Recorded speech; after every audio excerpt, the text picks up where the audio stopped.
الحمدللہ اشہد ان لا الہ الا اللہ وحدہ لا شریک لہ واشہد ان محمدا عبدہ ورسولہ۔ ہماری اولاد، کیا ہم نے کبھی غور کیا کہ ہماری اولاد کہاں جا رہی ہے؟ اس کے عقائد کو غیر اسلامی ماحول کس طرح متاثر کر رہا ہے؟ کیسے کیسے فتنے اسے دعوت دے رہے ہیں؟ کون کون سے باطل عقیدے اس کی ذہن میں پرورش پا رہے ہیں؟ اور اب وہ اسلام پر کیسے کیسے اعتراض کرنے لگی ہے؟ اگر اعتراض نہیں کرتی تو کم از کم احساس کم تری میں تو مبتلا ہے۔ اس کو اسلام کی ہر چیز پسماندہ اور فروتر نظر آتی ہے۔ اب وہ اسلام کو ایک قصہ پارینہ سے زیادہ وقت دینے کے لیے تیار نہیں ہے۔ دیکھیے ہماری اولاد کے لباس کا کیا حال ہے۔ وہ تشبیہ بالغیر اور نقالی میں فخر محسوس کرتی ہے، اسلامی تعلیمات سے قطعاً بے بہرا ہے۔ اسے اسلامی نظام حیات کی برتری کا علم نہیں۔ سوچئے، کیا یہ ہماری اولاد ہے؟ کیا جو اعمال ہمارے ہیں وہی اعمال اس کے بھی ہیں؟ جس تہذیب کو ہم پسند کرتے ہیں کیا وہ بھی اسی تہذیب کو پسند کرتی ہے؟ اگر ہم دیندار ہیں تو کیا ہماری اولاد بھی دیندار ہے؟ اگر جواب نفی میں ہے تو غور کیجئے کہ ہم کہاں تک اس صورتحال کے ذمہ دار ہیں۔ حقیقت یہ کہ شریعت، عقل و اخلاق کے اصول اس سنگین صورتحال کا ذمہ دار بڑی حد تک ہمیں اور صرف ہمیں ٹھہراتے ہیں۔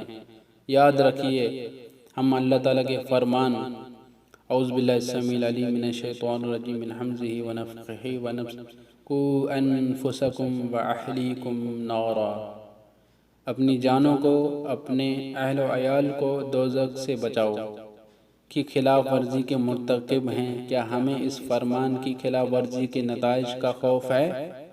اگر ہے تو غفلت کیوں ہے؟ کیا ہمارا اسلام پر عمل کر لینا ہماری نجات کے لیے کافی ہے؟ کیا یہ اولاد میدان محشر میں ہماری رسوائی اور عذاب کا سبب نہیں بنے گی؟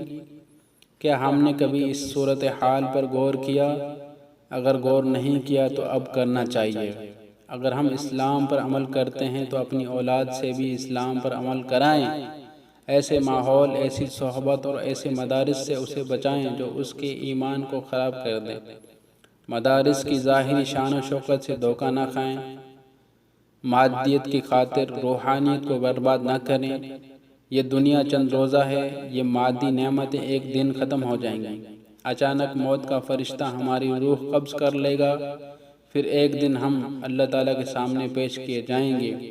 بتائیے اس وقت جب ہماری رعیت کی بے راہ روی کے متعلق ہم سے سوال ہوگا تو ہم کیا جواب دیں گے؟